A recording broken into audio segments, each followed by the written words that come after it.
Hello and welcome to Ignited Minds. Today, in this newspaper discussion, we are going to discuss these news articles which are highlighted on your screen.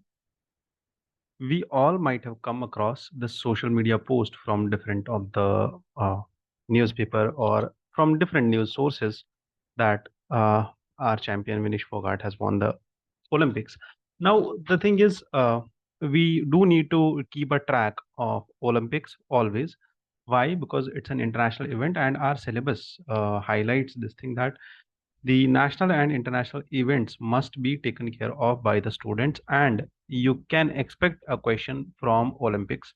So I want you all कि जो भी आपको news मिलती है उसका आप note बनाते चले जाओ, जो आपको इम्पोर्टेंट लग रही है न्यूज़, लाइक इंडिया का कोई गोल्ड आ गया, सिल्वर आ गया, that is something which we can keep a note of. ठीक है. वन मोर थिंग कि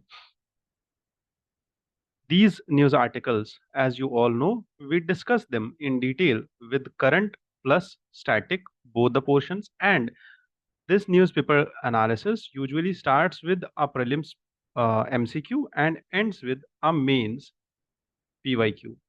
ठीक है, तो दोनों चीजें यहाँ पे हम स्टार्ट से एंड तक करते हैं कि प्रीलिम्स का भी एमसीक्यू होता है और मेंस का भी पीवाईक्यू होता है, दोनों पीवाईक्यूज ही होते हैं. अभी हम इस सीरीज में 2024 का प्रीलिम्स का पेपर डिस्कस कर रहे हैं और 2023 का मेंस का पेपर डिस्कस कर रहे हैं. मेंस का GS1 हमारा हो चुका है, बट GS2 हम अभी कर रहे हैं. इसके बाद हम GS3 उठाएंगे और फिर GS4 उठाएंगे. ठीक है, daily we do one question at least.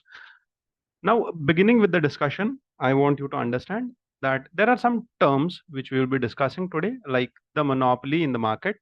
Why is Google being targeted and judged as a monopolist? Next, we will also see what is the term predicate offense. What does this mean? Because usually ऐसी terms payroll हो गई, furrow हो गया, bail हो गया, ये सारी terms जो है यूपीएससी ने पिछले अपने एग्जाम्स में पूछ ली है. ठीक है. Next important thing which we will be discussing is an editorial on India becoming a 30 trillion economy and how we can achieve this, how the other countries have achieved it, what are the India's challenges. This is a most important article in today's newspaper और बहुत ही तरीके में लिखा गया है, हमारे exam के perspective से लिखा गया है. ठीक है. Counting the poor having nutritional deficiency, UK changed its position on ICC. We will see the basics of ICC and we will also see the basics of India's calculations and measurements of poverty and the nutrition. इसके साथ साथ what are the dynamics of pressure. Pressure cooker पे usually UPSC ने एक question पूछ लिया है इससे पहले. ठीक है, कि प्रेशर कुकर के अंदर जो खाना होता है वो बनता कैसे है, प्रीलिम्स में क्वेश्चन आया था. ठीक है, तो by the way you should not take it light. There is a question on this PYQ also. There is one more editorial which I wanted to discuss. This is important editorial with respect to Ganga, because this editorial talks about Ganga changing its course 2500 years ago. ठीक है, तो this editorial talks about the Y-shaped river, that is Ganga, Meghna and Brahmaputra, leading towards the Sundarban Delta. ठीक है, तो ये जो ये Y shaped feature है, ये बना कैसे है, असल में हुआ क्या था. यहाँ पे कुछ सैंड ड्यून्स मिले हैं, सैंड डाइक्स मिले हैं, एंड जिसकी वजह से एक अर्थक्वेक की वजह से गंगा ने अपना शिफ्ट चेंज कर दिया टुवर्ड्स लेफ्ट और right. We will see was it left, was it right, what are the other tributaries. ये गूगल अर्थ से इमेज लिया गया है. आज के पेपर में आपको एडिटोरियल मिल जाएगा, एक्सप्लेन सेक्शन में एडिटोरियल आया है, हम ये डिस्कस करेंगे अभी थोड़ी देर में. This is an image in today's newspaper. It talks about something very much important जो हमें समझनी है. क्या है वो? क्रायोकोनाइट. What is क्रायोकोनाइट? ठीक है, क्रायोकोनाइट is a combination of dust, soot.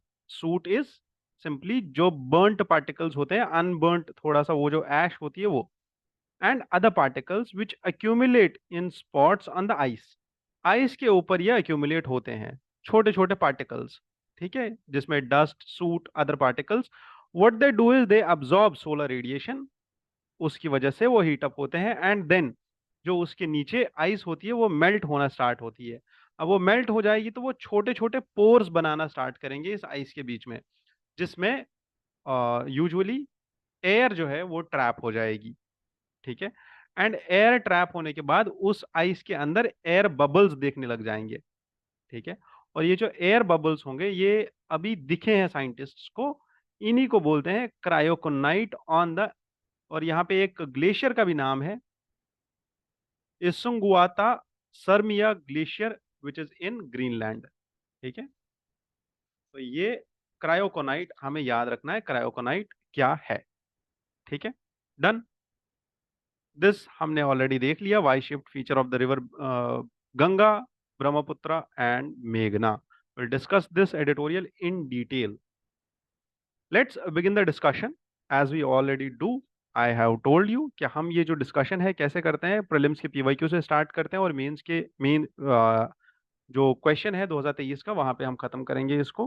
Prelims के पीवाईक्यू और मेंस के PYQ, they are the only guide in your entire preparation which you should follow, ठीक है, besides a mentor. UPSC prelims PYQ 2024, इसमें पूछा गया था कि गौतम बुद्ध के एपिथेट्स, लाइक उनके टाइटल्स क्या क्या थे। वॉज इट न्यायपुत्ता, शाक्य मुनि और तथागता, ठीक है। तो यूजुअली आपने अगर ये देखा होगा, नहीं देखा होगा, but you must at least have witnessed it. आपके एमसीक्यू, ये जो आपकी एनसीईआरटीज है वहां पे ये तीनों जो टाइटल्स हैं दिए हुए हैं, ठीक है। Tathagata is usually associated to Buddha only. Shakyamuni is something which is associated to, I guess, Jaina. Mahavira. Nyayaputta is associated to Mahavira and Shakyamuni is associated to Buddha. Buddha को शाक्यमुनि इसलिए बोला जाता है because he was from the Shakya clan, ठीक है। और तथागता इसलिए बुलाया जाता है because he was the teacher, he believed in thus the thusness, ठीक है। Tathagata is a Pali term and a Sanskrit term which was used by Gautama Buddha to refer to himself और अदर बुद्धास, ठीक है। तो these were the two epithets which were associated with Buddha. However, न्यायपुत्ता, ठीक है, and the मुनि और समाना, निगंथा, ब्राह्मण, भगवन, ये सब एपिथेट्स महावीरा के साथ एसोसिएटेड थे, ठीक है। Done. Now, talking about the monopolistic market and why Google is being called as monopolist, what has it actually done? तो यहाँ पे एक हमारे जज है, whose name is Mr. Mehta. He said that there is a majority of the advantage which Google has taken. How? क्योंकि Google ने किया क्या है, ये एक ऐसा सर्च इंजन था कि हर एक डिवाइस पे बाय डिफॉल्ट आता था, ठीक है, which intends to monopolize, और it was the attempt to monopolize the market of search engines। और ये जो है ये मोनोपोली एक क्राइम है अंडर द यूएससीज act, whatever the act is under the USC's Sherman Antitrust Act, that is not important. That act is not important. But yes, it is considered as something which is not legal. Neither in India, Competition Commission of India भी इसको नहीं मानता है, और total monopoly के against में जो भी चीजें होती है, जो भी मोनोपोलाइज करने के लिए, मार्केट मोनोपोलाइज करने के लिए, वो हमारा कॉम्पिटिशन कमीशन ऑफ इंडिया देखता है। Now there are some types of markets which I want you to revise, ठीक है। क्या क्या टाइप्स है मार्केट के? सबसे पहला है perfect competition, where there is perfect competition. What do we do in this perfect competition? There are actually numerous firms, ठीक है। Firms are in good number, done, and they possess producers, consumers, and the demand curve. Remember, the demand curve is perfectly elastic, ठीक है। This is something which is important for the perfectly competitive market. अब इसमें होता क्या है? Perfectly competitive market में क्या होता है, बहुत सारे फर्म्स होंगे, बहुत सारी फैक्ट्रीज होंगी, बहुत सारी कंपनीज होंगी जो इधर या तो आइडेंटिकल गुड्स बना रही होंगी या तो एक जैसे गुड्स बना रही होंगी। अब इसको समझने का तरीका क्या है, जैसे साबुन, ठीक है, सोप। जो सोप 10 से 50 रुपए की कैटेगरी में आते हैं, है ना, ये सारे सोप एक ही कैटेगरी में आते हैं। अब यहाँ पे डिमांड कर्व परफेक्टली इलास्टिक कैसे होगा, कि अगर आपने फॉर एग्जांपल लक्स ने 10 रुपए का साबुन 15 रुपए का कर दिया, ठीक है, प्राइस चेंज तो उतना ही ज्यादा उसका कंज्यूमर बेस भी चेंज हो जाएगा, खत्म।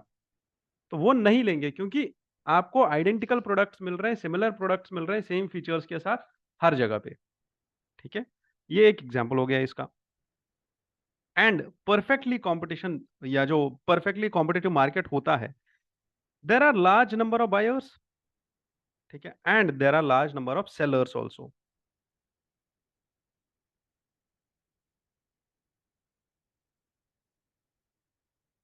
इसके साथ साथ there is no barrier to entry and exit of the market, ठीक है।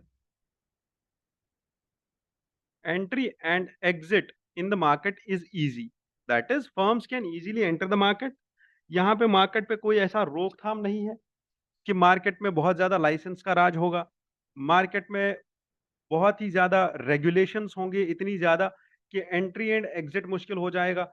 अगर इस केस में आप देखो तो ईज ऑफ डूइंग बिजनेस होगा, ठीक है, बट एग्जिट इजी होगा। सो लेबर लॉज एक एग्जांपल है, लेबर लॉज यहाँ पे स्ट्रिंजेंट नहीं होंगे, उतने ज्यादा खतरनाक लेबर लॉज नहीं होंगे, जो कि इंडिया के केस में नहीं है। But ease of doing business पे हम काम कर रहे हैं, ये हमारा अच्छा हो रहा है, ठीक है। ऐसे ही there is no one big seller in the market. The perfectly competitive market means there is no big seller in the market, कोई बड़ा सेलर नहीं है, कोई मोनोपोली एस्टैब्लिश करने वाला नहीं है इस मार्केट में, ठीक है। That is perfectly elastic market, ये परफेक्टली कॉम्पिटिटिव मार्केट, ठीक है। नेक्स्ट इज मोनोपोलिस्टिक कंपटीशन, ठीक है।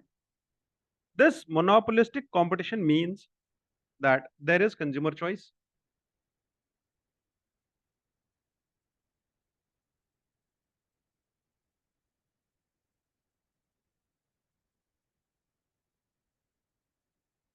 What do you mean by monopolistic competition? Is that there is a difference between the marketing types.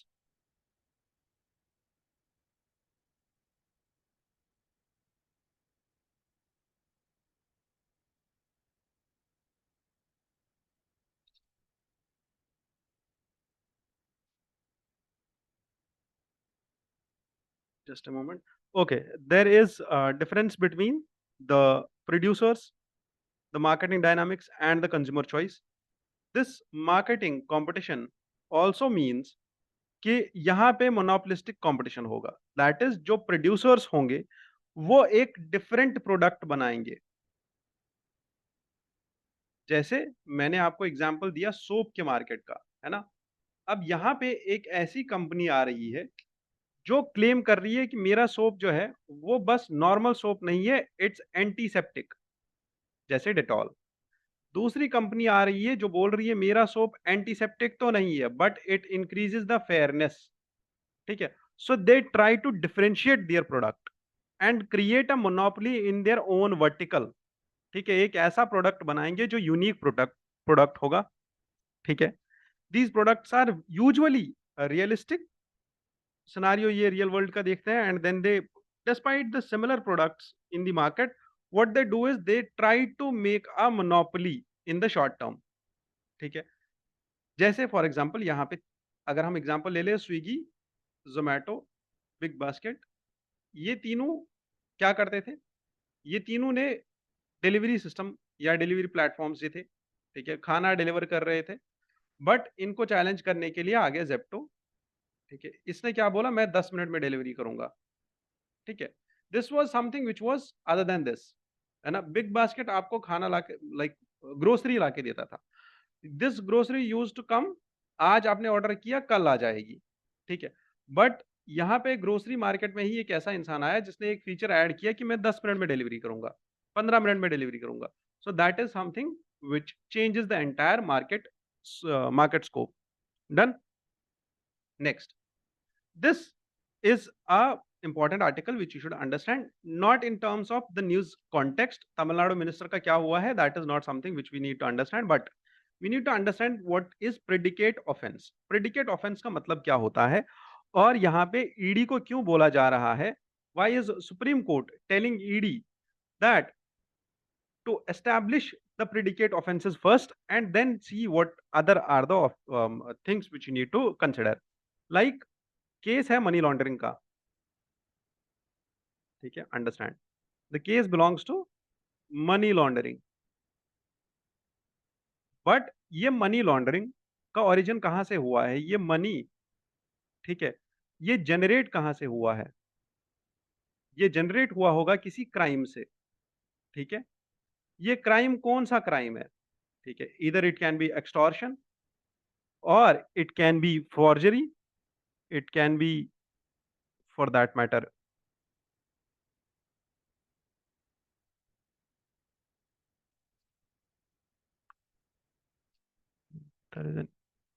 Issue कि मैं यहाँ पे, okay, this can be forgery, this can be piracy, insider trading हो सकती है, cyber crime हो सकता है, टेररिज्म हो सकता है. यहां से हमने पैसा किसी इंसान ने जनरेट किया और उस पैसे से फिर उसने मनी लॉन्ड्रिंग की.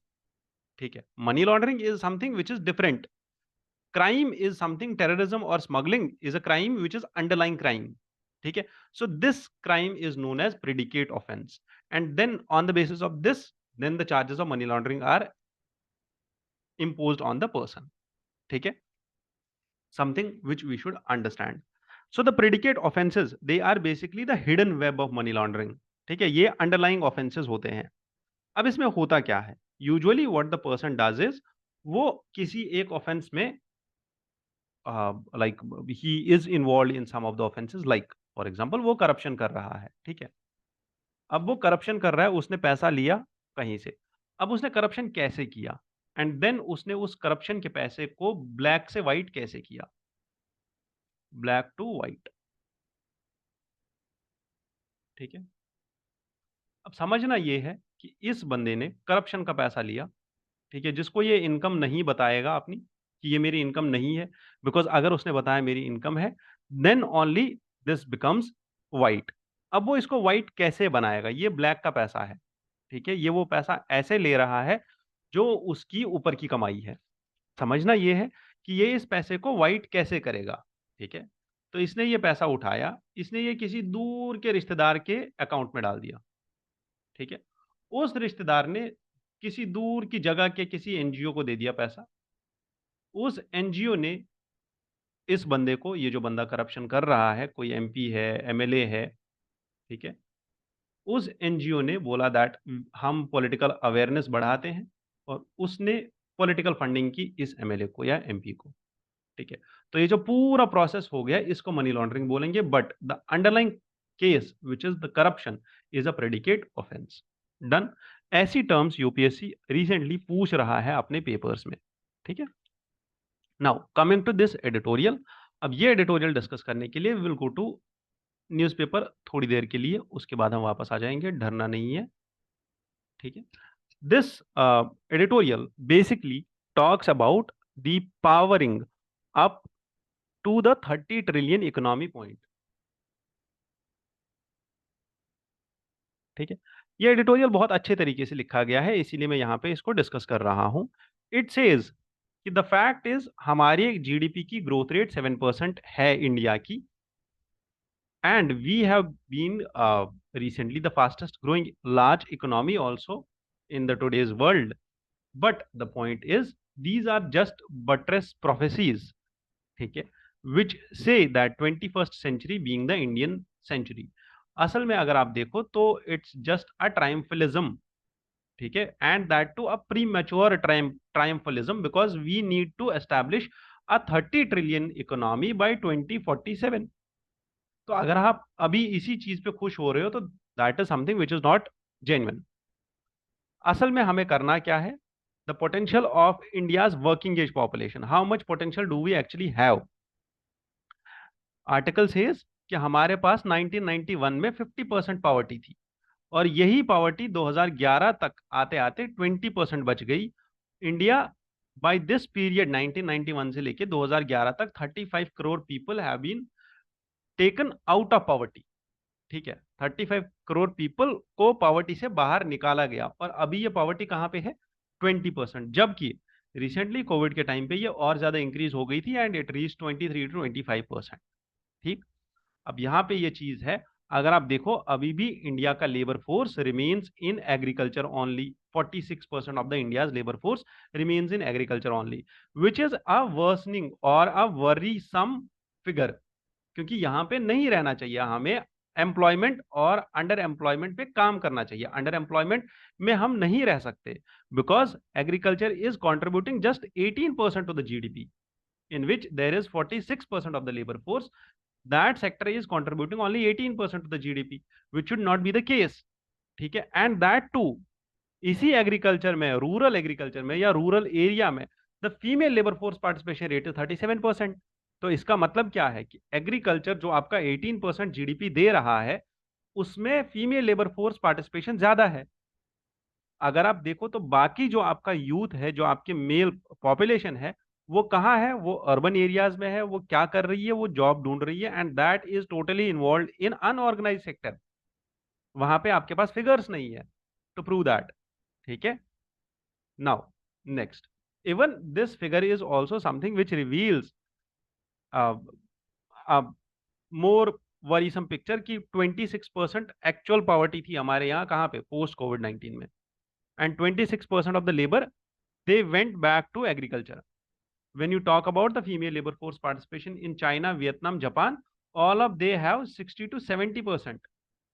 एंड दैट टू, ये जो 60 to 70% female labour force participation Japan, Vietnam और चाइना का है, ये एग्रीकल्चर में नहीं है या ये रूरल एरियाज में नहीं है, ये बाकी सारे सेक्टर्स ऑफ द इकोनॉमी में है।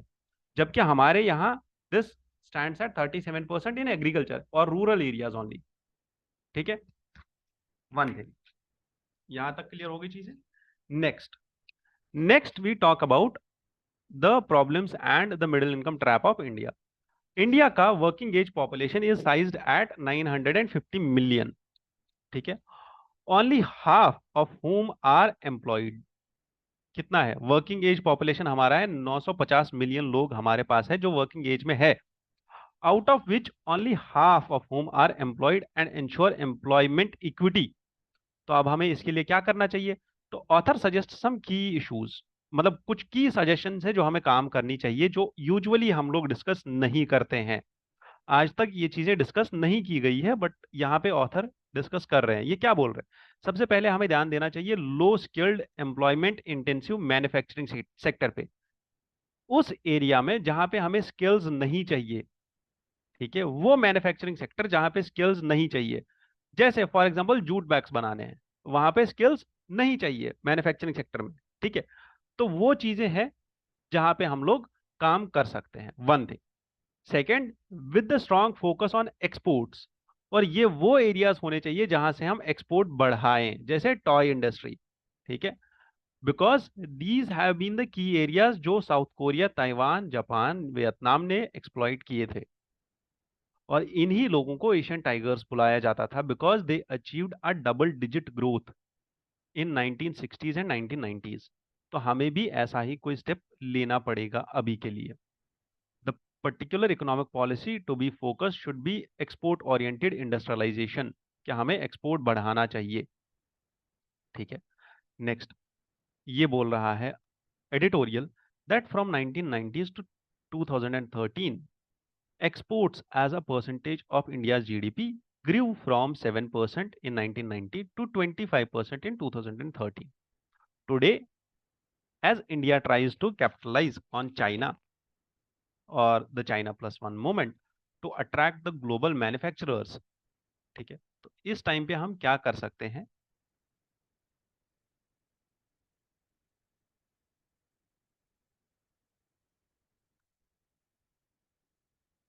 At this point of time, what India can do is India can attract the global manufacturers towards its own supply chains, because China is something जहां पे अब जाके ये चीज हो रही है that we are the world economy or the world economic players, they are moving away from China. ठीक है, therefore there is this China plus one moment to attract the global manufacturers towards India. और अगर हमें ये करना है, ये supply chain establish करनी है, तो हमें low skilled employment intensive manufacturing sector पे काम करना पड़ेगा अभी, which is a high level time. Next is we should avoid the middle income trap. कैसे? बिकॉज अगर हमने, देखो डायलेमा क्या कर रहा है यहाँ पे ऑथर यहाँ पे एक ऐसा डायलेमा डिस्कस कर रहा है जो हमारे लिए इंपॉर्टेंट हो जाता है समझना. ऑथर बोल रहा है सबसे पहले हमारे पास डोमेस्टिक इंडस्ट्री है, ठीक है, डोमेस्टिक इंडस्ट्री हमारे पास है. फॉर एग्जाम्पल हमारे यहाँ के जो इंडियंस है जिनकी फैक्ट्रीज हमारे पास है, हम इनको प्रोटेक्ट कर रहे हैं, क्योंकि ग्लोबल लेवल पे जब यहाँ पे बाहर से लोग आएंगे, अपनी फूड चेन्स, अपनी सप्लाई चेन्स एस्टैब्लिश करेंगे, मैन्युफैक्चरिंग चेन्स एस्टैब्लिश करेंगे, तो यहाँ के जो इंडियंस है वो प्रोटेक्टेड फील नहीं करेंगे. क्यों? क्योंकि बाहर से जो फंडिंग आएगी वो लार्ज स्केल फंडिंग होगी, वो मार्केट कैप्चर कर लेंगे, ठीक है.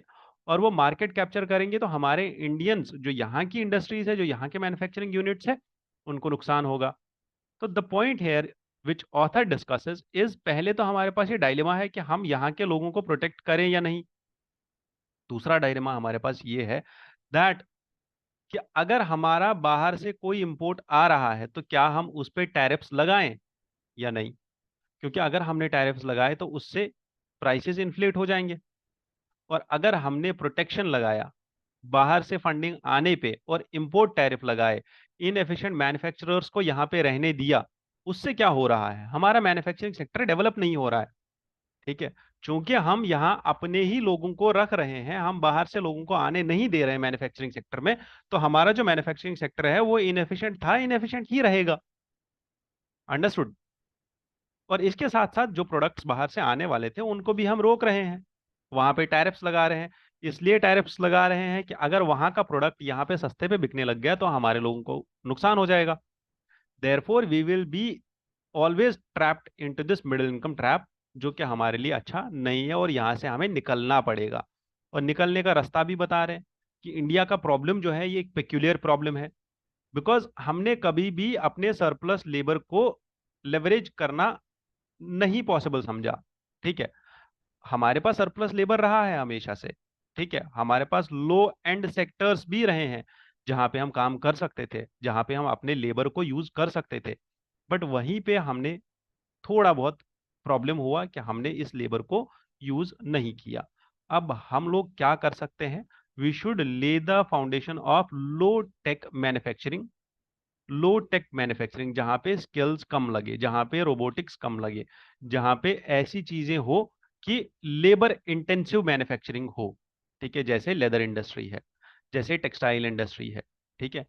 ecosystem of managers and workers who get things done while ensuring the scale and equality the quality from the backbone of any industrial sector.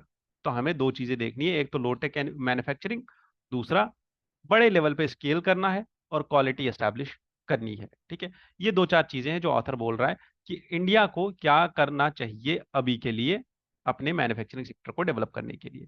Further यहाँ पे कुछ और चीजें हैं कि India social sector and civil society should view the campaigns that paint factories hubs as low tech manufacturing as sweet shops, decrying their work conditions and low wages. In this regard, forcing employers operating on the wafer thin margin to spend more on employee welfare would not improve the quality of manufacturing jobs as much as it would result in the erasure of such jobs altogether for those with the few options for employment outside of the farm work.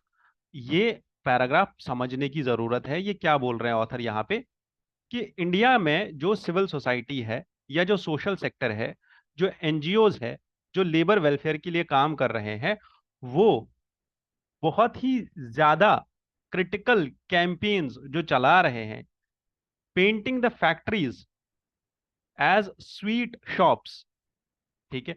They should stop decrying their work conditions and low wages, because अगर हम ऐसा करने लग जाए तो factories ही नहीं establish होंगी, ठीक है. की impediment to India's industrial sector ये है कि हमारे लेबर लॉ स्ट्रिक्ट है, उसके ऊपर हम वेलफेयर भी चाहते हैं लेबर का, उसके ऊपर हम वेजेस भी अच्छी चाहते हैं लेबर की। जबकि जो फैक्ट्री में लेबर काम कर रहा है वो फैक्ट्री का ओनर वेफर थिन मार्जिन पे काम कर रहा है, उसके पास प्रॉफिट नहीं है उतना ज्यादा। अब अगर वो वेफर थिन मार्जिन वाला प्रॉफिट, 10 रुपए 20 रुपए वाला प्रॉफिट जो उसको मिल रहा है, वो भी एम्प्लॉय के बेनिफिट पे काम करेगा, उसी के बेनिफिट पे खर्च करेगा, एम्प्लॉय वेलफेयर पे खर्च करेगा, तो ऑल टुगेदर होगा ये, वो कंपनी जो है लॉस में चली जाएगी and with in span of 5 to 10 years वो कंपनी बंद हो जाएगी और वहां से ले ऑफ हो जाएगा, जो जॉब्स क्रिएट हो रहे थे वो जॉब्स भी बंद हो जाएंगे। तो instead of working on welfare, we should work on creating more and more jobs. That is what the editorial suggests. Further, we should also avoid this middle income trap and we should work on the minimum government and maximum governance. ठीक है, regulation थोड़ा कम होना चाहिए, ease of doing business should not stall, और हमें ease of doing business थोड़ा सा और एनहेंस करना पड़ेगा। यहाँ तक हो गया। Next, lastly, India should establish a cluster led industrial model. ये क्लस्टर लेड इंडस्ट्रियल मॉडल हम लोग कैसे एस्टैब्लिश कर सकते हैं? हमारे पास India has this impressive achievement to revamp its infrastructure, ठीक है, और इंडस्ट्रियल क्लस्टर्स लाइक ईईजेड्स, एक्सक्लूसिव इकोनॉमिक जोन्स, और एसईजेड्स, ठीक है, ऐसे ही हमने गिफ्ट सिटी बनाया। तो ऐसे जो मेजर्स है ये हमें लेने पड़ेंगे, प्लस इसके साथ साथ plug and play infrastructure should be there. ठीक है, कि हमने अगर एक एंटरप्रेन्योर है उसको एक यूनिट एस्टैब्लिश करना है तो उसको विद इन नो टाइम ये एस्टैब्लिश हो जाना चाहिए, उसी से हमारे एम्प्लॉयर और वर्कर दोनों अट्रैक्ट हो जाएंगे। और ये जो प्लग एंड प्ले मॉडल है ये हमें कहाँ पे लेके आना है? ये हमें 3-4 जगह पे लेके आना है, जैसे एजुकेशन में, हेल्थ केयर में और एंटरटेनमेंट सेक्टर में। इसके साथ साथ today Indian states they face the cost disabilities for power, logistics, financing and low labour productivity. ये कुछ प्रॉब्लम्स है जो इंडिया के स्टेट्स में है। इंडिया के अ, अगर आप देखो तो मैन्युफैक्चरिंग सेक्टर में है, लोकल लेवल पे, स्टेट्स पे। बट अगर आप यही चीज कंपेयर करो बांग्लादेश, चाइना, वियतनाम के साथ, तो वहां पे नहीं है। प्लस कंप्लायंस बर्डन बहुत ज्यादा है, दैट डिटर्स कि नए प्लेयर्स नहीं आ रहे हैं मार्केट में, जिसकी वजह से कंप्लाइंस बर्डन मतलब लॉज बहुत ज्यादा है, कॉम्प्लेक्स लॉज है, लॉज को कंप्लाई करना, लॉज के अकॉर्डिंग चलना, ये मुश्किल हो रहा है हमारी इंडस्ट्रीज के लिए, और उसकी वजह से जो है नए प्लेयर्स नहीं आ रहे हैं इंडस्ट्रियल सेक्टर में। Hence this cluster led model of industrial development, जहां पे प्लग एंड प्ले मॉडल हो, ये एस्टैब्लिश करना जरूरी है हमारे लिए। इंडिया अभी लो स्किल्ड मैन्युफैक्चरिंग कहाँ पे कर सकता है? एक तो इलेक्ट्रॉनिक्स में कर सकता है, इलेक्ट्रॉनिक्स असेंबली में, अपैरल इंडस्ट्री में कर सकता है। यहाँ पे कुछ ऐसे अपॉर्चुनिटीज है जो ल्यूक्रेटिव है, लो हैंगिंग फ्रूट्स है। इंटर स्टेट माइग्रेशन और अर्बनाइजेशन में काम कर सकते हैं हम। इसी चीज को लेके चलते हुए हमारे पास 30 ट्रिलियन इकोनॉमी बन सकती है। These are the two things which I want you to remember. One is the India is a country with mouth-watering opportunities and eye-watering challenges. ये कुछ ऐसे फ्रेजेस होते हैं जो आपको कहीं और नहीं मिलते हैं, ये आपको लिख के रखने चाहिए, आपको कंक्लूजन में काम आते हैं।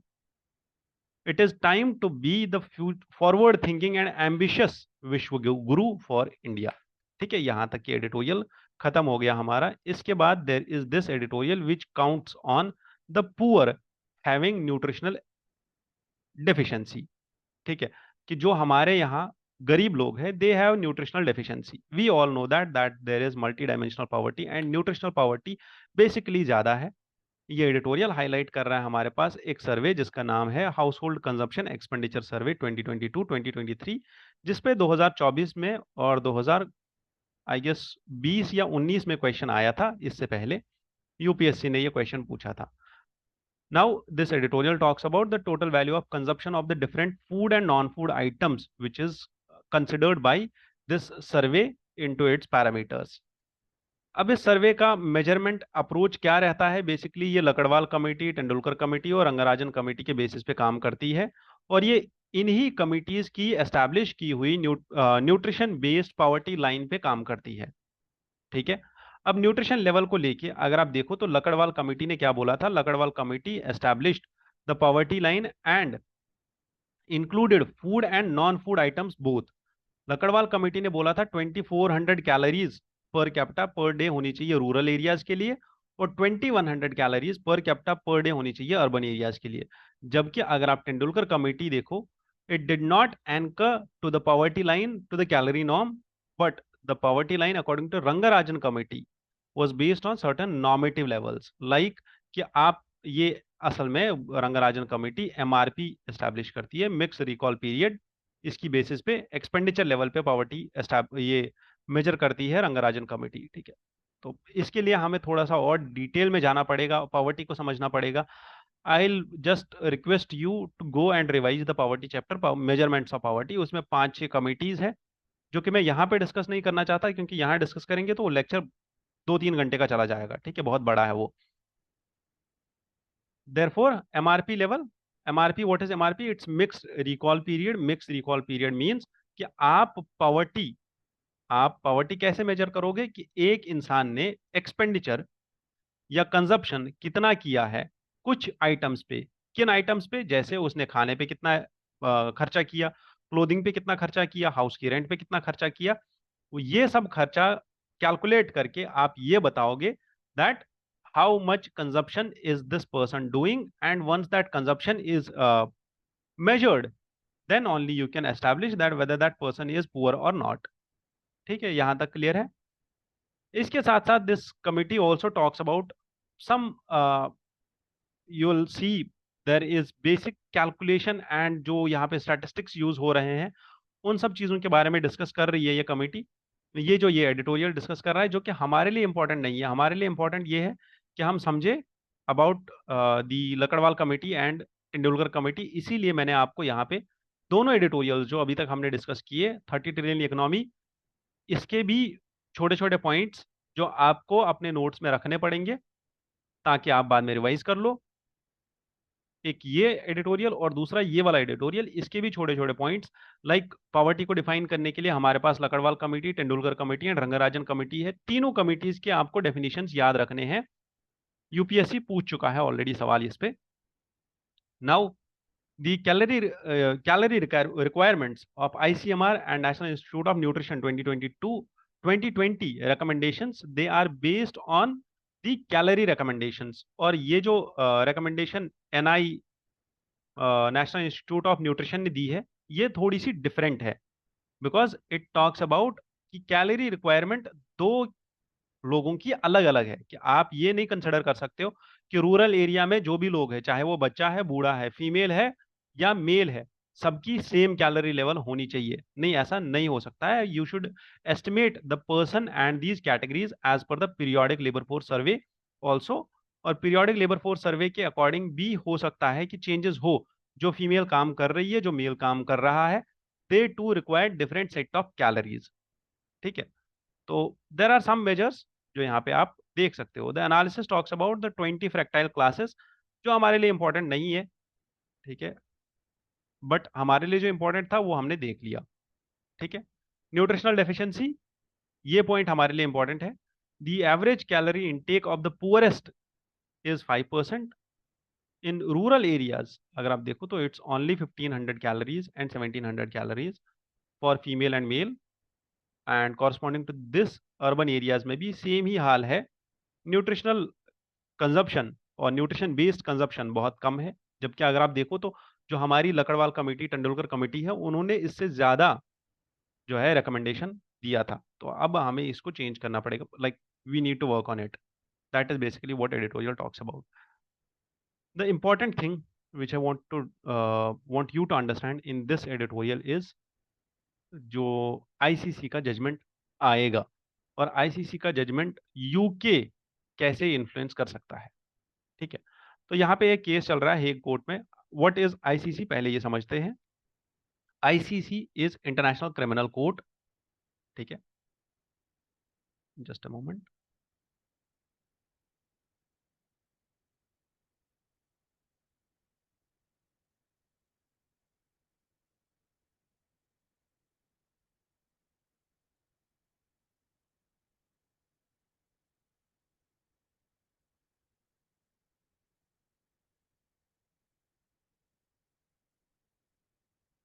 ICC is International Criminal Court. It was established by Rome Statute,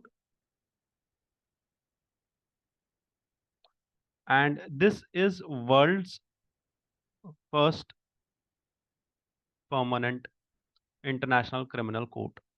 दुनिया का पहला permanent international criminal court ICC था, है अभी भी। Sorry, India is not part. तो इंडिया और इंडिया के साथ साथ USA and China, they are not part of the Rome statute. However, अगर आप देखो तो ये बना कैसे एक्चुअल में। रोम स्टैट्यूट 120 कंट्रीज ने, ठीक है, रोम स्टैट्यूट 120 कंट्रीज ने एस्टैब्लिश किया था, और 120 कंट्रीज ने इसको साइन किया था। कब साइन किया था? 1998, 17 जुलाई। ठीक है। इसके बाद 2002 में Rome statute took effect upon the ratification by 60 states. तो 2002 में रैटिफिकेशन हुआ इसका। रैटिफिकेशन किया मतलब स्टेट्स ने अपने लेवल पे, नेशनल लेवल पे, अपने पार्लियामेंट्स में, जिन भी कंट्रीज ने इसको साइन किया था उन कंट्रीज ने अपने पार्लियामेंट्स में इसको रेटिफाई करवाया मतलब इसके ऊपर एक रेजोल्यूशन लेके आए, उस रेजोल्यूशन को पास करवाया कि हम रोम स्टैट्यूट का पार्ट बन सकते हैं। ठीक है। तो 2002 में 60 कंट्रीज ने ऐसा किया और तब जाके this Rome statute took effect. ठीक है। देयरफॉर 2020 से पहले के जो रेट्रोस्पेक्टिव और रेट्रोएक्टिव ज्यूरिसडिक्शन है वो रोम स्टैट्यूट कवर नहीं करता है। 2010 में एक अमेंडमेंट आया रोम स्टैच्यू में, जिसमें नए स्टैंडर्ड्स एस्टैब्लिश किए गए थे विक्टिम्स के लिए for their representation in court rooms. यहां तक हो गया हमारा Rome statute. ICC, International criminal Court में अभी there are around 900 staff members from approximately 100 countries. यहाँ पे 6 ऑफिशियल लैंग्वेजेस है, which is English, French, Arabic, Chinese, Russian and Spanish. ICC के 6 ऑफिसेस हैं। एक कॉन्गो में है, डीआरसी कॉन्गो में। ठीक है। एक युगांडा में है, एक सीएआर और सेंट्रल अफ्रीकन रिपब्लिक बांगुई यहाँ पे है, एक नाइरोबी में है, एंड एक कोटे डी आइवरी में है। ठीक है। Next, ICC, it has 2 working languages, that is English and French, और इसके हेडक्वार्टर्स हेग, नेदरलैंड में है। ठीक है। आईसीसी का ओरिजिनल स्ट्रक्चर अगर आप बताओ तो इट हैज, सबसे ऊपर इसके प्रेसिडेंट होते हैं। President who conducts the external relations with states, coordinates with judicial matters and assigning judges। बाकी सारे काम करता है, रजिस्ट्री वाला काम करते हैं प्रेसिडेंट, और जो बाकी स्टेट्स हैं उनके साथ जो भी मीटिंग्स होंगी, जो भी एक्सटर्नल रिलेशंस होंगी, कोऑर्डिनेशन होगा, वो सब चीजें करते हैं। इसके साथ साथ the judicial division of this court, जो इस कोर्ट का जुडिशियल डिवीजन है जहां पे जुडिशरी काम करती है, उसमें 18 जजेस होते हैं एंड 3 सब डिविजन्स। ठीक है। जो pre trial, trial and appeal, तीनों चीजें देखते हैं। 3 डिविजन्स है, 3 डिविजन्स अलग अलग है। एक प्री ट्रायल देखता है, दूसरा ट्रायल देखता है, और तीसरा अपील देखता है। किसी भी केस की अपील आती है यहाँ पे अगेंस्ट इट्स ओन जजमेंट्स, तो वो अपील, अपीलेट जुरिस्डिक्शन का काम करता है यहाँ पे, अपीलेट डिवीजन इस कोर्ट का। Now, how does it work and what is its jurisdiction? That is what is important in today's discussion also, कि इस कोर्ट का jurisdiction कैसे काम करता है, इस कोर्ट का वर्किंग क्या है।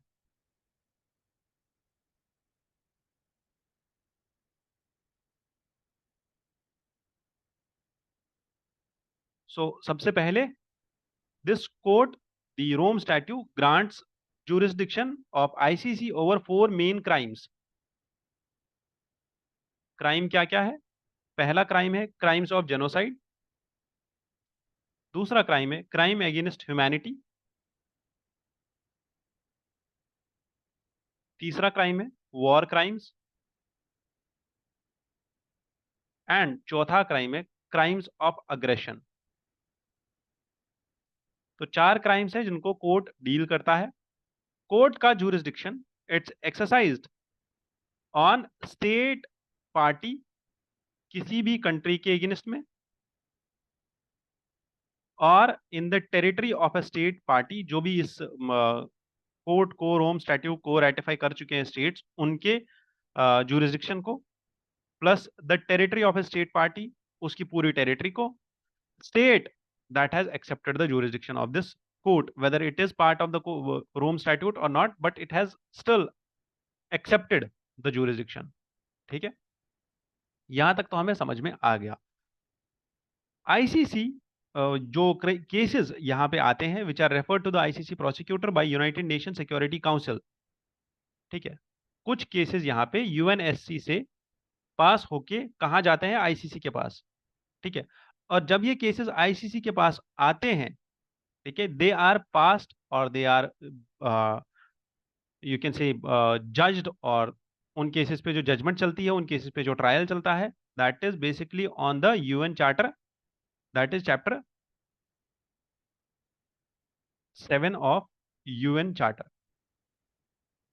तो इस कोर्ट के पास, आईसीसी के पास जो केसेस आएंगे, जुरिस्डिक्शन के केसेस, वो या तो किसी स्टेट के होंगे या तो यूएनएससी रेफर करके यहां भेज देगा केस। ठीक है, तीसरा, ICC is intended to complement, not to replace, but the national criminal system। जो आपका नेशनल क्रिमिनल सिस्टम होता है कंट्री का, ये उस चीज को रिप्लेस ना करके बल्कि उसको कॉम्प्लीमेंट करता है। कॉम्प्लीमेंट इसलिए करता है कि उसको वैल्यू ऐड करता है। इसलिए वैल्यू ऐड करता है क्योंकि आप समझो यहाँ पे चीज ये है कि ये आपकी जुडिशरी को, आपके क्रिमिनल जस्टिस सिस्टम को अलग नहीं कर रहा है, उसको हटा नहीं रहा है, बट उसमें थोड़ा सा और वैल्यू एडिशन कर रहा है इंटरनेशनल क्रिमिनल्स को पकड़ने में। ICC is not a UN organisation, it's not an UN organisation. When a situation is not with the court's jurisdiction, तब UNSC can refer the situation to ICC granting it the jurisdiction। तो इसका jurisdiction जो है वो extend या expand कर सकता है कौन? यूएनएससी। ठीक है, रिसेंटली दारफुर सूडान में जो केसेस हुए थे और लिबिया में जो केसेस हुए थे, वहां पे आईसीसी का jurisdiction एक्सपैंड किया गया था through the resolutions of UNSC towards this. अब यहाँ पे हम वापस जाते हैं अपने एडिटोरियल पे और समझते हैं अभी यूएनएससी का क्या सीन है। अभी इस जो हमारा एडिटोरियल है, इसका क्या सीन हो सकता है यहाँ पे, और ये एडिटोरियल क्या डिस्कस कर रहा है। एडिटोरियल यहाँ पे बोल रहा है कि रिसेंटली यूएनएससी में, ये आईसीसी में एक केस आया, जिस केस में बोला गया द प्रोसिक्यूटर अप्लाइड कि there should be an arrest warrant issued against दो चार लोग। पहला है इजराइल का प्राइम मिनिस्टर बेंजामिन नेतन्याहू, दूसरा वहां का defence minister Yoav Gallant, and इसके साथ साथ there should be severe arrest warrants against the Hamas leader Haniyeh, Mohammed Deif, Yahya Sinwar, as well as Netanyahu and Gallant. ठीक है, इन सब के अगेंस्ट में अरेस्ट वारंट्स के लिए अप्लाई किया गया था in the pre trial chamber of what? ICC. ये सारी चीजें हमने देखी, प्री ट्रायल चैम्बर क्या होता है, इसीलिए मैंने आपको पहले पढ़ाया what is pre trial chamber. ठीक है, तो यहां तक हमें समझ में आ गया कि अब अगर यूएनएससी अरेस्ट वारंट दे देता है तो इन सब लोगों को अरेस्ट किया जाता और फिर इनको पकड़ा जाता। इसमें से हनीये मारा गया, दईफ मारा गया, एंड याहिया सिनवार अभी है जिंदा, बट नेतन्याहू एंड गलांत के अगेंस्ट में अरेस्ट वारंट नहीं दिया गया अभी तक। ठीक है, the move was consequent to the brutal fallout from Hamas operations in Al Aqsa mosque. 2023 में 7 अक्टूबर को हमास ने जो हमला किया था उस चीज के को लेके, एंड इसराइल ने उसके बाद जो आयरन स्वॉर्ड दिखाया था, जो इसराइल ने रिटेलिएट किया और जिसकी वजह से लार्ज स्केल डेथ्स हो गई, उसी चीज को लेते हुए यहाँ पे ये जो प्रोसिक्यूटर था उसने बोला कि यहाँ पे the crimes of Geneva convention 1949 has been violated, and यहाँ पे जो वॉरफेयर के क्राइम्स है वो दी उसके अकॉर्डिंग इन सब लोगों के ऊपर अरेस्ट वारंट जारी होना चाहिए और इन सब लोगों को अरेस्ट करना चाहिए हमें, वन थिंग। बट आईसीसी में जो यूनाइटेड किंगडम्स, ब्रिटेन की सरकार इससे पहले थी, ऋषि सुनाक की सरकार, उनने बोला दैट ऐसा करने से कोई फायदा नहीं होगा, ये एक डीपली अनहेल्पफुल मूव रहेगा। बट वहां की सरकार चेंज हो गई है, कीर स्टारमर के अंडर दूसरी सरकार आ चुकी है, लेबर पार्टी की सरकार है। नाउ द पॉइंट इज कि वो सरकार शायद अपना मुंह पीछे ले ले और यहाँ पे नेतन्याहू के अगेंस्ट में अरेस्ट वारंट जारी किया जाए। नेक्स्ट यहाँ पे एक चीज है जो हमें समझनी है, वो ये है that Palestine was not allowed to exercise the criminal jurisdiction over Israel और Israeli citizens in 1993 Oslo Accords which was superseded by 1998 Rome statute. ठीक है, ओस्लो अकॉर्ड्स इससे पहले की कहानी है और रोम स्टैट्यूट बाद की कहानी है। रोम स्टैट्यूट के अंडर आईसीसी का जुरिस्डिक्शन एक्सपैंड हो गया। अभी आईसीसी का जुरिस्डिक्शन ये बताता है कि अगर कोई कंट्री आईसीसी का पार्ट है तो ठीक है, वेल एंड गुड, नहीं है तब भी आईसीसी का जुरिस्डिक्शन वहां लगेगा। अगर कोई कंट्री पार्ट है या पार्ट नहीं है और उसका कोई नेशनल सिटीजन है या कोई नॉन स्टेट पार्टी है या कोई नॉन स्टेट पार्टी की टेरिटरी है जहां पे आईसीसी को जुरिस्डिक्शन चाहिए, तो वहां पे आईसीसी का जुरिस्डिक्शन जो है ऑलरेडी एक्सपैंड कर दिया गया है। दैट इज व्हाई आईसीसी का जो जुरिस्डिक्शन है Gaza, West Bank and East Jerusalem पे भी चलेगा। इसीलिए then Palestine, since it was an occupied territory rather than a sovereign state, it was not allowed earlier but now it can be allowed under ICC. तो हमें याद रखना है कि एक individuals, citizens, parties and non state parties तीनों के ऊपर आईसीसी का जुरिस्डिक्शन चलता है। The prime minister Netanyahu would earn the dubious distinction कि नेतन्याहू के अगेंस्ट में अगर ऐसा हुआ कि अरेस्ट वारंट दे दिया गया तो ये ऐसा पहला हेड ऑफ द गवर्नमेंट होगा जिसको वेस्टर्न कंट्री सपोर्ट भी कर रही है बट फिर भी आईसीसी ने इसके अगेंस्ट में अरेस्ट वारंट जारी कर दिया। ठीक है, यहां तक हमें ये चीजें समझनी थी। ये editorial is about the pressure cooker. ठीक है, इसका इमेज भी प्रेशर कुकर वाला ही था। समझना यहाँ पे ये है कि प्रेशर कुकर के ऊपर यूपीएससी ने एक क्वेश्चन पूछा था। ठीक है, एंड ये एडिटोरियल ये बोल रहा है कि अगर आपको प्रेशर एक जगह दिख जाता है, जैसे आपको अपने पढ़ाई को लेके प्रेशर दिख रहा है या आपके एग्जाम को लेके आपको प्रेशर दिख रहा है कि यार मेरे पे बहुत सारा प्रेशर है, घर वालों का प्रेशर है, उसका प्रेशर है, इसका एक प्रेशर है। दिस एडिटोरियल सेज कि अगर आपने प्रेशर एक जगह देखा, अगर आपको एक जगह से प्रेशर दिख गया तो then you will see it everywhere. तब आपको आपके जो आपका वॉशरूम है, आपका सिंक है, आपका जो भी है, जहां पे भी आप पानी का टैप देखोगे तो उसमें भी आपको प्रेशर दिखेगा। आप चलते फिरते अपने ऊपर बादल देखोगे तो उनमें भी आपको प्रेशर दिखेगा। That how pressure makes them move from one place to another place. You will also see कि कैसे आपकी गाड़ी या आपकी बाइक चलती है, उन टायर्स पे उनमें भी प्रेशर होता है, एयर का प्रेशर। तो ये सब जगह आपको प्रेशर दिखेगा जब आपने एक जगह देखना स्टार्ट कर दिया। ठीक है, तो इसीलिए प्रेशर को देखना नहीं है, प्रेशर को जीना सीखो। That is what UPSC teaches us. ठीक है, next, pressure is how the microscopic world interacts with us. चाहे वो प्रेशर कुकर से स्टार्ट करो, आपके प्रेशर कुकर आपके खाने के मॉलिक्यूल्स को कैसे ब्रेक डाउन करता है और आपको खाना पकाने में हेल्प करता है। यहाँ पे दो तीन चीजें हैं फैक्चुअल जो हमें याद रखनी है। पहला है आइजक न्यूटन, उनने दिया था basic unit of force which is Newton, and it says कि अगर आप देखो एक स्मॉल फ्रूट जो 100 ग्राम का होता है, it has a pressure of 1 Newton on your hand. ठीक है, वैसे ही pressure it has a force of 1 Newton on your hand, and if you see this thing only has a pressure of 500 pascals on your hand।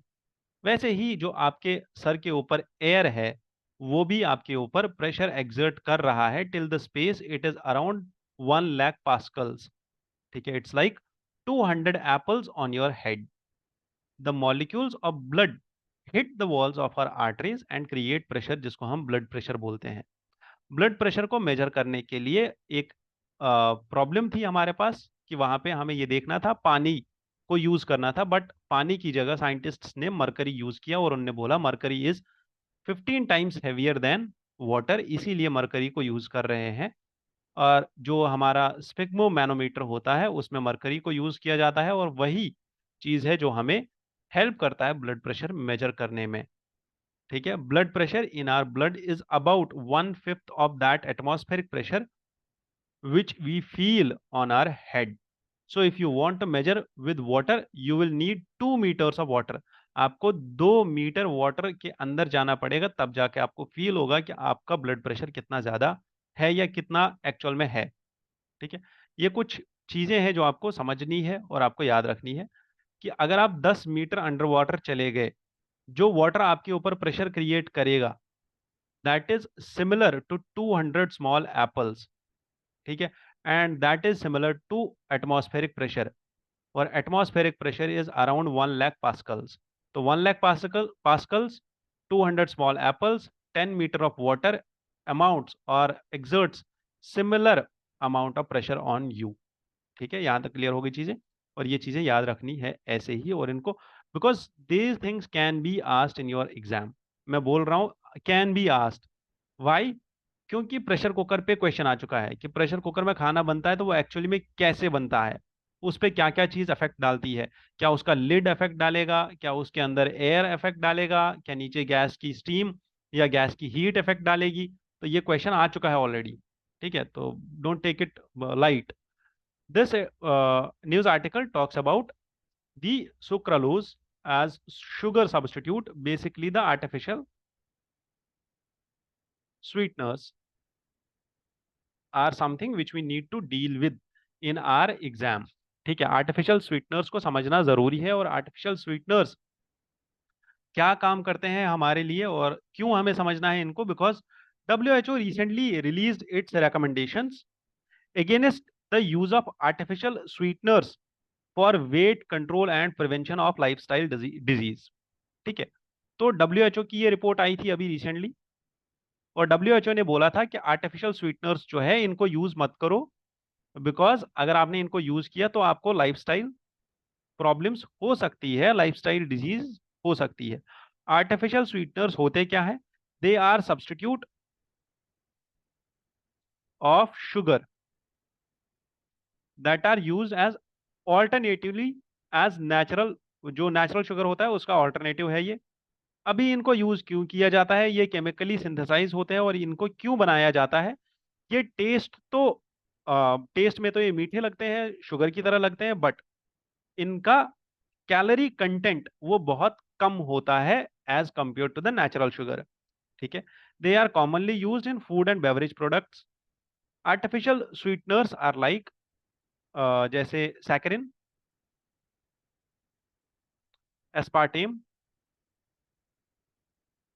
2024 के paper में आया aspartame, acesulfame, potassium, और sucralose, neotame and advantame. ठीक है, ये कुछ ऐसे artificial sweeteners हैं जो अभी मार्केट में यूज हो रहे हैं। इनके बेनिफिट्स क्या है? आर्टिफिशियल स्वीटनर्स को यूज करने के बेनिफिट्स क्या है और क्यों यूज किया जाए इनको? Because they help you to regulate body weight. ठीक है, तो फिट रहने के लिए, हल्का रहने के लिए, बॉडी वेट कम करने के लिए, डायबिटीज को कंट्रोल करने के लिए आपको ये आर्टिफिशियल स्वीटनर्स ले सकते हो आप। ठीक है, they help in prevention of tooth decay. दांत अगर किसी के सड़ रहे हैं तो उससे भी ये बचा सकते हैं आपको। They also provide safe option for phenyl, basically it's a genetic disorder जिसका नाम है फिनाइल कीटोन्यूरिया। ठीक है, इट्स अ जेनेटिक डिसऑर्डर जिसके अगेंस्ट में ये प्रिवेंट कर सकते हैं आपको some disease also. So they can prevent you, they can help you in lifestyle disease, they can help these lifestyle managements, body weight वगैरह वगैरह, but they can cause lifestyle diseases, they can help you in some of the diseases which are of genetic disorder, but they do have negative impacts also। यहाँ तक तो clear, हमें समझ में आ गया। But यहाँ पे एक स्टडी आई है जिसने बोला कि effects of replacing sucrose in beverages with non-nutritive sweetener sucralose on cardiometabolic risk factors among the Asian Indian adults with type 2 diabetes. यहाँ पे इन्होंने 12 वीक तक एक आरसीटी कराया, रैंडमाइज्ड कंट्रोल ट्रायल कराया, और इन्होंने बोला इस स्टडी का आउटकम ये हुआ कि अगर आप आर्टिफिशियल स्वीटनर्स यूज करते हो, ठीक है, अगर आप आर्टिफिशियल स्वीटनर्स यूज करते हो तो जो इसकी नेगेटिव पब्लिसिटी है, जैसे आपने देखा नेगेटिवली इनको प्रमोट किया जा रहा है या नेगेटिव बोला जा रहा है, वैसा एक्चुअल में नहीं है, ठीक है। They do not have actually the adverse impact on glucose, ठीक है। तो जो टाइप 1 या टाइप 2 डायबिटीज वाले लोग हैं, उनको बेसिकली ये हेल्प कर सकते हैं, they can help them in improvements of body weight, waist circumference, कि आपके जो आपका जो वेस्ट है उसका सर्कमफ्रेंस या जो आपकी चौड़ाई है, पेट है, उसको कम कर सकते हैं, बॉडी मास इंडेक्स कम कर सकते हैं, इसमें आपको ये हेल्प कर सकते हैं। But there are some negative impacts also which are associated to artificial sweeteners. ये जो एडिटोरियल है इसको डिस्कस करने के लिए हम वापस जाएंगे अपने न्यूज़पेपर पे, न्यूज़पेपर से इसको डिस्कस करेंगे, और ये एडिटोरियल हमें क्या बोल रहा है, ठीक है। This was the last editorial in newspaper and it says कि एक अर्थक्वेक आया 2500 साल पहले और उसने गंगा का जो कोर्स है वो चेंज कर दिया। बेसिकली मैं आपको बताना चाहता हूँ कि जो इंडिया का टेक्टोनिक हिस्ट्री है, ठीक है, जब इंडिया ऐसे मूव कर रहा था, इस डायरेक्शन में इंडिया मूव कर रहा था, इंडिया का सब tectonic plate, and then this Malda gap was there, और इस मालदा गैप को फिल करने के लिए इन रिवर्स ने सेडिमेंट्स लेके आ गए फ्रॉम हिमालयाज। जब हिमालय अप जो फोल्डिंग हो गई ना हिमालयन माउंटेन्स की, जब हिमालय का ओरिजिन हुआ, उस टाइम पे हिमालय के इरोजन के साथ, जो हिमालयाज को इरोड करते हुए ब्रह्मपुत्र और गंगा रिवर आता है, ये अपने साथ पूरे सेडिमेंट्स लेके इस मालदा गैप को फिल कर दिए, और that is why these are the plains. Understand this editorial in such a sense कि यहाँ पे गंगा रिवर चल रहा था, ठीक है, गंगा रिवर नॉर्मल कोर्स में चल रहा था, and then it can was about to take a right turn and go deep into the Sundarbans and bay of Bengal. तो यहाँ पे एक ऐसा अर्थक्वेक आता है जिसकी वजह से एब्रप्ट चेंज आता है किसमें, रिवर में। तो सबसे पहली चीज जो हमें याद रखनी है प्रीलिम्स पर्सपेक्टिव से, वो ये है कि एक अर्थक्वेक एब्रप्टली चेंज कर सकता है एक रिवर का कोर्स। पहला स्टेटमेंट ये आ सकता है आपके पेपर में कि क्या अब्रप्ट चेंजेस रिवर के कोर्स में आ सकती है, तो आ सकती है, अर्थक्वेक की वजह से आ सकती है। दूसरा, यहाँ पे की टर्म है व्हाट इज लिक्विफैक्शन, ठीक है। लिक्विफैक्शन इज अ, अगर कहीं पे सैंड या मड इकट्ठा हो गया है, ठीक है, ये आपकी एनसीईआरटी में भी ये टर्म दिया हुआ है लिक्विफैक्शन, कहीं पे इकट्ठा हो गया है और उसमें पानी चला गया, अब पानी चला गया और ये थोड़ा बहुत मडी हो गया, थोड़ा बहुत गीला हो गया और इसमें फ्रिक्शन पैदा हो गया। नेक्स्ट, जो ही अर्थक्वेक आएगा वो इस पूरे सैंड ड्यून को डिस्टर्ब कर देगा और इसको फैला देगा पूरे एरिया में, ठीक है, और इस रिवर बेड को डिस्टर्ब कर देगा which causes the sediments to flow, और ये सेडिमेंट्स जो है फ्लो करने लग जाएंगे, बहने लग जाएंगे, ऐसे बहने लग जाएंगे कि जैसे ये एक पानी बह रहा हो, लिक्विड बह रहा हो, इसी को लिक्विफैक्शन बोलते हैं, ठीक है। देयरफॉर एक तो हमने ये देख लिया, दूसरा हमारे पास अब प्रूफ भी आ गया कि अर्थक्वेक जो है वो रिवर को मूव कर सकता है एक जगह से दूसरी जगह। दूसरा स्टेटमेंट हमारे पास ये आ गया, ठीक है। तीसरा statement, how earthquakes move the reverse, कैसे मूव करते हैं, जो मैंने अभी बोला लिक्विफैक्शन, वैसे ही मूव करते हैं। फाइन सैंड सिल्टी मड एक जगह से दूसरी जगह चली जाती है बस। और यहाँ पे इस चीज को बोला जा रहा है ऑप्टिकली सिमुलेटेड ल्यूमिनेसेंस डेटिंग, ठीक है। जिस दो इवेंट्स को इन साइंटिस्ट ने मेजर किया है कि एक इवेंट से लेके दूसरे इवेंट तक का टाइम, ठीक है, जहां पे इनको कुछ पार्टिकल्स मिले हैं, वो पार्टिकल्स जो अदरवाइज डीपली इनग्रेन्ड थे या डीपली अंडरग्राउंड थे, बहुत सारा मड उनके ऊपर था, बहुत सारा सेडिमेंट्स उनके ऊपर था, वो बाहर आ गए थे क्योंकि वो सेडिमेंट्स अब बह चुके थे लिक्विफैक्शन की वजह से। तो वो सेडिमेंट्स पे वो जो मिनरल्स है या वो जो क्वार्टजाइट या क्वार्ट्ज के ग्रेन्स है जो उनको मिले हैं, उनकी डेटिंग करने के लिए उनने optical simulated luminescence dating use की है। कार्बन डेटिंग यहाँ पे यूज नहीं होगी, OSL डेटिंग यूज होगी। ये डेटिंग उन्होंने, ये टेक्निक उनने यूज की है ताकि वो पता लगा सके कि ये जो मिनरल ग्रेन्स है जो यहाँ पे मिल रहे हैं हमें after the river has shifted its course, ठीक है, ये कितने साल पुराने हैं। उन ग्रेन्स का पता लगाने के लिए, उन मिनरल ग्रेन्स का पता लगाने के लिए उन्होंने एक टेक्निक यूज की जिसको हम बोलते हैं ओएसएल डेटिंग टेक्निक। ये टेक्निक यूज करके उनने बताया कि 2500 साल पुराना ये अर्थक्वेक था, 2500 साल पहले ये अर्थक्वेक आया था जिसने गंगा का रिवर का शिफ्ट एक जगह से दूसरी जगह कर दिया। ठीक है, दो चीजें यहां तक डिस्कस हो गई। तीसरी चीज, the stored energy released over the time.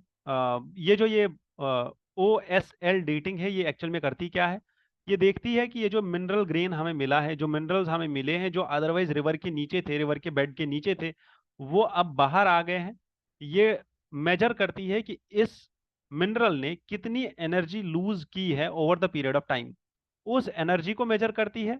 और अगर ये कोई रेडियो एक्टिव सब्सटेंस है तो उसकी रेडियो एक्टिविटी को सब मेजर करती है फॉर लॉन्गर टाइम, और फिर पता करती है कि ये मिनरल कितना पुराना हो सकता है बाहर आया हुआ। ठीक है, बस इतना ही हमें समझना था इस एडिटोरियल से। ठीक है, ठीक है, बाकी सारी चीजें हमने डिस्कस कर ली, गंगा मालदा मेघना। लास्ट में हम ये देखेंगे एक कि थोड़ा बहुत थोड़ा सा समझने की कोशिश करेंगे ताकि हमें भी अच्छी सुकून वाली नींद आ जाए, सबको अच्छी नींद आ जाए, तो इसीलिए हम इसको समझेंगे। What is dreaming when we sleep. पिछली बार भी हमने नींद पे एक ऐसा ही क्वेश्चन ये डिस्कस किया था, सेम क्वेश्चन कॉलम में नींद का ही आया था पिछली बार भी। तो नींद के कुछ स्टेट्स होते हैं। सबसे पहले आपको ड्राउजी फील होता है, 10-11 बजे के आसपास आपको ये फील होगा। फिर आपको थोड़ी हल्की स्लीप आती है जिसमें अगर आपको थोड़ा सा भी डिस्टर्ब किया जाएगा तो आपकी नींद खुल जाएगी। देन आप मॉडरेट स्लीप में चले जाते हो, देन आप डीप स्लीप में चले जाते हो, जो कि एक छोटा सा पीरियड होता है डीप स्लीप का। उसके बाद आप REM स्लीप में जाते हो, रैपिड आई मूवमेंट वाला स्लीप, जिसमें दिमाग भी सो जाता है और आपकी मसल्स भी सो जाती है। यहाँ पे दो केमिकल्स का नाम आया है जो आपको याद रखना है। One is norepinephrine and another is serotonin. Serotonin आपके ब्रेन में रिलीज होता है, एंड नोरफेनेफ्रीन एक ऐसा केमिकल है which is associated to brain only but is released in D state, that is deep state वाले में REM प्लस EEG कंडीशन जब आपकी नींद की आ जाती है। जब आप बिल्कुल डीप स्लीप में होते हो तो तब ये केमिकल्स रिलीज होते हैं। ठीक है, कौन कौन सा chemical, one is pontine tegmentum tegmentum, दूसरा है नॉरपेनेफ्रीन, तीसरा है सेरोटोनिन और सेरोटोनिन। ये तीन केमिकल्स है जो आपके ब्रेन में रिलीज होते हैं जब आप नींद लेते हो, डीप स्टेट में चले जाते हो तब। ठीक है, बस इतना ही समझना है, उससे ज्यादा आपको साइकोलॉजिस्ट नहीं बनना है। ठीक है, coming back to our this discussion over the PPT। Last में वी हैव दिस UPSC का क्वेश्चन जो यूपीएससी ने प्रीलिम्स पे, ये मेंस पेपर 2023 में पूछा गया था, and it says explain the constitutional perspectives of gender justice. Constitution में क्या ऐसे प्रोविजंस है which establish the gender justice, like equality, article 14, ठीक है, like article 16, article 15, article 17, article जो DPSPs में आते हैं बहुत सारे आर्टिकल्स, अभी मेरे को याद नहीं आ रहे हैं। ठीक है, what are those provisions and how, and the cases जो सुप्रीम कोर्ट ने केसेस डिस्कस किए हैं वो cases, how are they relevant and how will they help us in establishing the gender justice in India. ठीक है, with the help of relevant constitutional provisions and cases and laws of Supreme Court. ठीक है, तो हमें ये सब चीजें discuss करनी है। एक तो हमें आर्टिकल्स डिस्कस करने हैं, कॉन्स्टिट्यूशनल पर्सपेक्टिव बताना है, और तीसरा कॉन्स्टिट्यूशन के प्रोविजंस बताने हैं, और जुडिशरी के लॉज बताने हैं या केस लॉज बताने हैं जो किसी भी केस से बाहर आए हो, जुडिशरी ने जो इंटरप्रेट करके हमें दिए हो। तो हम इस क्वेश्चन का आंसर स्टार्ट करेंगे ऐसे ही कि constitution framers they have recognised the women being oppressed and there is a discriminatory behavior towards this gender in the society. So constitution makers ने कुछ प्रोविजंस हमें दिए, like social safeguards under article 15 clause 3 and 23, वैसे ही 243D में, 16 clause 2 में economic, and article 39D and article 41 which talks about equal pay for equal work, right to work. ये सब प्रोविजंस कॉन्स्टिट्यूशन मेकर्स ने constitution में रखे। इसके साथ साथ सुप्रीम कोर्ट ने Lakshmi versus union of India Vishakha guidelines and Vinita Sharma versus Rakesh Sharma case, इन सब केसेस में हिंदू सक्सेशन एक्ट के ऊपर, सेक्सुअल हैरासमेंट के ऊपर, दी जो एसिड अटैक्स हो रहे थे उसके ऊपर बहुत सारे जजमेंट्स दिए for gender equality and gender justice. With this, I wish you all the best. Thank you for joining in here. Stay connected to Ignited Minds.